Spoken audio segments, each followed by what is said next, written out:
my dear students, what's up? I hope you are so happy and you are so fine. And a very sweet morning to all of you who are watching right now this video.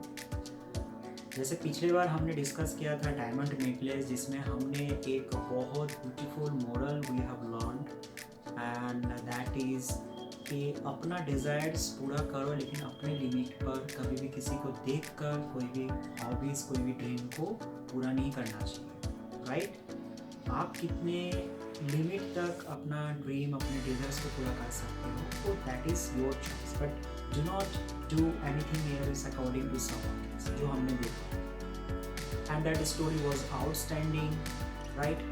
आज जो topic हम discuss करने जा रहे हैं, this topic is very much beautiful topic, क्योंकि ये हमारा रियल लाइफ से रिलेटेड है। अक्सर देखना कि जब कोई स्टूडेंट स्कूल में पढ़ता है तो सबसे पहले उनकी जो पोजीशन है वो मार्क्स से काउंट किया जाता है कि वो स्टूडेंट ने कितना मार्क्स लेकर आए, 20 में कितने लेकर आए, 80 में कितने लेकर आए।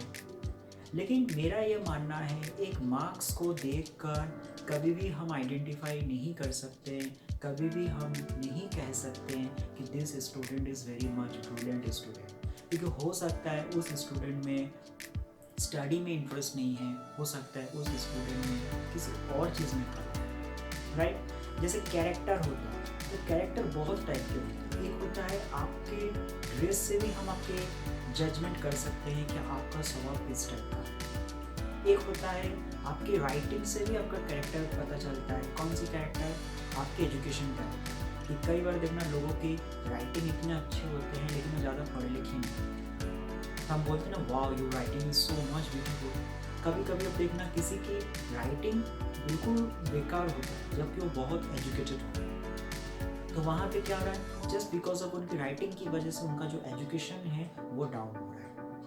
लेकिन किसी किसी की एजुकेशन उतना होता नहीं है, 8 पास 9th पास होते हैं पर उनका राइटिंग बहुत ब्यूटीफुल होता है।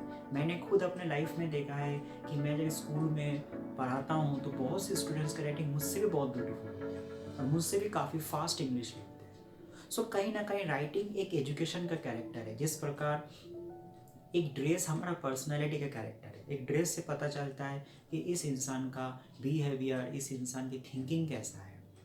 जिस प्रकार उसी प्रकार एक कैरेक्टर होता है जो हमारे अंदर छुपा हुआ रहता है, जो दिखता नहीं है, दैट इज़ आपका वे ऑफ टॉकिंग। आपके वे ऑफ टॉकिंग से पता चलता है कि आपके फैमिली बैकग्राउंड कैसा है। किसी किसी को देखना बहुत रूडली में बातें करते हैं, कोई कोई बहुत हम्बली टॉकिंग करते हैं, तो कहीं ना कहीं हमको 50 to 70%, 80% या 90% तक पता चल जाता है कि इसकी फैमिली बैकग्राउंड इस टाइप का हो सकता है। यहाँ पर आज के जो टॉपिक है, इसमें ऐसी एक लड़की है जिसका नाम है पुष्पा। सब उसको मिस पुष्पा बोलते हैं, मिस पुष्पा TS। वो इतनी ब्यूटीफुल लड़की है, इतनी एक्टिव लड़की है, जिसकी जितना तारीफ किया जाए उतना ही कम। वो उसका सबसे बड़ा प्लस पॉइंट ये है, she always keeps a smile. वो हमेशा हंसती रहती है क्योंकि उसे लगता है कि हमको लाइफ में हमेशा हंसना चाहिए, क्योंकि स्माइल एक ऐसी चीज़ है जिसको आप फ्री में बांट सकते हो, फ्री में डिस्ट्रीब्यूट कर सकते हो, और कोई भी आपको देखकर थोड़ी समय के लिए वो खुश भी हो जाएंगे। हो सकता है उनके अगर माइंड में कोई डिस्टर्बेंस है, कोई टेंस है, तो आप उस स्माइल से वो भी थोड़ी समय के लिए रिलैक्स फीलिंग कर सकते हैं। तो a smile is a very beautiful thing and we can give to everyone this free of cost.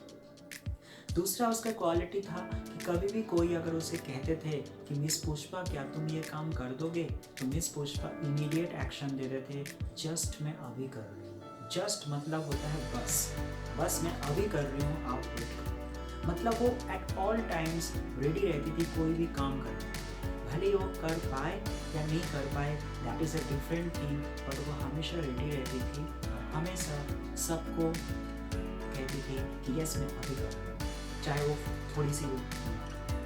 ये उनका क्वालिटी है। तीसरा क्वालिटी और बेहतर है कि वो कभी भी जीवन में ना कहना नहीं सीखा। यानी कभी भी उसको कोई अगर कुछ कहता था तो वो हमेशा जवाब देते थे यस। उसके जीवन में, उसकी लाइफ में, उसके माइंड में कहीं से भी कहीं तक नो वर्ड था ही नहीं। उनका ये मानना था कि गॉड ने अगर हमको जन्म इस दुनिया में भेजा है तो कुछ सोच कर भेजा है, तो जितना हो सके आप अपने रिस्पॉन्सिबिलिटी निभाओ। ये मायना नहीं रखता है कि आप उनका काम पूरा कर पा रहे हो कि नहीं कर पा रहे हो, लेकिन ट्राई तो कर सकते हो ना, at least you start to try. तो मिस पुष्पा इस धारणा में हमेशा जीती थी। उसके इस स्वभाव को देखते हुए वहाँ के जो पड़ोस के जो लोग थे सब उनको बहुत पसंद करते थे, सब उनको बहुत लाइक करते थे, सब उनको काफ़ी एडोर करते थे, रेस्पेक्ट करते थे। चूँकि मिस पुष्पा एक एक्टिव लड़की थी, एक डिटरमाइंड लड़की थी, तो वो हमेशा ये मानती थी कि हमको हमेशा लाइफ में कुछ ना कुछ सीखना चाहिए। इसी वजह से वो अपने पर्सनैलिटी ग्रूमिंग करने के लिए उसने सोचा कि मुझे फॉरेन जाना है। तो जब फॉरेन के बाद उसके भाई को पता चला, उसके भाई का नाम है HK, इजिंग HK। उसके भाई को जब पता चला तो उसने उसकी खुशी के लिए उनके लिए एक फेयरवेल पार्टी रखा, क्योंकि वो अपने बहन से काफ़ी प्यार करती है, क्योंकि मिस पुष्पा बहुत रेपुटेड फैमिली से बिलोंग करती है। पर मिस पुष्पा को देखकर कोई भी नहीं कह सकता था कि मिस पुष्पा रहती है बिल्कुल एक आम लड़की, एक नॉर्मल लड़की। उसके इस स्वभाव, उसके इस एटीट्यूड की वजह से उसके भाई उनको काफ़ी लाइक करते थे। और जब मिस पुष्पा ने कहा कि भैया I want to go to foreign to learn and to develop my personality grooming, तो उसके भाई ने कहा बिल्कुल तुम जाओ, मेरा आशीर्वाद तुम्हारे साथ। लेकिन साथ में उसके लिए फेयरवेल पार्टी रखा, और उस फेयरवेल पार्टी में से मिस पुष्पा के फैमिली या उसके भाई नहीं थे। मिस पुष्पा के दिल के जितने भी दोस्त थे, जितने भी करीबी थे, सबको उन्होंने बुलाया कि आज मेरे बहन के फेयरवेल पार्टी है, आप लोग सब आओ और इनको आशीर्वाद दो कि ये आगे और भी लाइफ में बहुत कुछ करें। साथ में मिस पुष्पा, यहाँ पे एक चीज़ और भी बताया गया है कि मिस पुष्पा एक्चुअल में सूरत से बिलोंग करती है, राइट। उनकी फैमिली जो बैकग्राउंड है वो सूरत से बिलोंग करते हैं, बट मिस पुष्पा के जो भाई है, मतलब इस पोएम का जो पोएट है, उनको ये कंफर्म नहीं है कि वो एक्चुअल में उनके परिवार कहाँ से बिलोंग करते हैं, क्योंकि कहीं ना कहीं वो थोड़ा सा कंफ्यूज था कि वो सूरत भी हो सकता है या फिर वलसाड भी हो सकता है। सूरत वो इसलिए मेंशन कर रहे हैं क्योंकि सूरत के साथ जो इस पोएम का पोएट है उनका दूसरा मेमोरी भी है। वो मेमोरी ये है कि एक बार किसी कारण से इस पोएम के जो पोएट थे यानी एजिंग HK, उनको सूरत में रहना पड़ा था। तो सूरत में जब रात को रहे थे तो वो उनके अंकल के फ्रेंड के घर थे, और उस दिन उनके अंकल के जो फ्रेंड था, उनके वाइफ ने जो उनके लिए खाना बनाए थे वो काफ़ी टेस्टी था। तो वो खाने का जो टेस्टी है ना, वो स्वादिष्ट है ना, वो आज भी कवि को यानी पोएट को याद दिलाता है।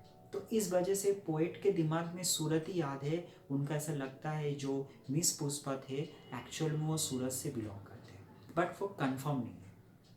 सो सूरत का जो नाम है उन्होंने दो कारणों से मेंशन किया। एक तो वो 50 to 90% चांसेस है कि मिस पुष्पा वहाँ से बिलोंग करते हैं, और सेकेंड थिंग्स वो उनको इसलिए कंफर्म लगता है क्योंकि किसी कारण से वो एक बार वहाँ पे रुके थे, उस कारण से वो सूरत का नाम यहाँ पे मेंशन कर रहे हैं। बाकी ये जो पूरा पोएम है ये इस मिस पुष्पा के बारे में है। यहाँ पे ये बताया गया है कि मिस पुष्पा स्वभाव में कितने अच्छे थे, उनके अंदर कितने सारे क्वालिटीज़ था।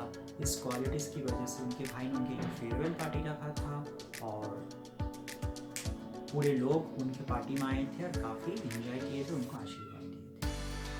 सो ये एक बहुत ब्यूटीफुल पोएम है। इस पोएम के मोरल ये है कि हम लाइफ में जो भी करते हैं ना, उसका रिटर्न हमको जरूर मिलेगा।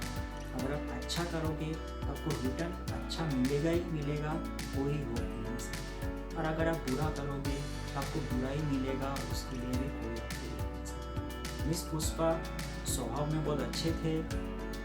आप लोग भी ऐसा अच्छे बनो, एजुकेशन के साथ साथ अपनी पर्सनैलिटी को भी डेवलप करो, अपने वे ऑफ टॉकिंग को डेवलप करो, लोगों के साथ किस प्रकार बातें करते हैं, कहाँ पे मुझे यस कहाँ पे मुझे नो बोलना चाहिए, all this things we should learn. तभी देखना every people will like you very much. I hope you have understood. इसके बाद आपको question answers, moral, summary, central, all this things you will get. आप उसको स्टडी करो, एंजॉय करो, and next video के लिए वेट करो। एंड तब तक के लिए सिया सिया माय डियर।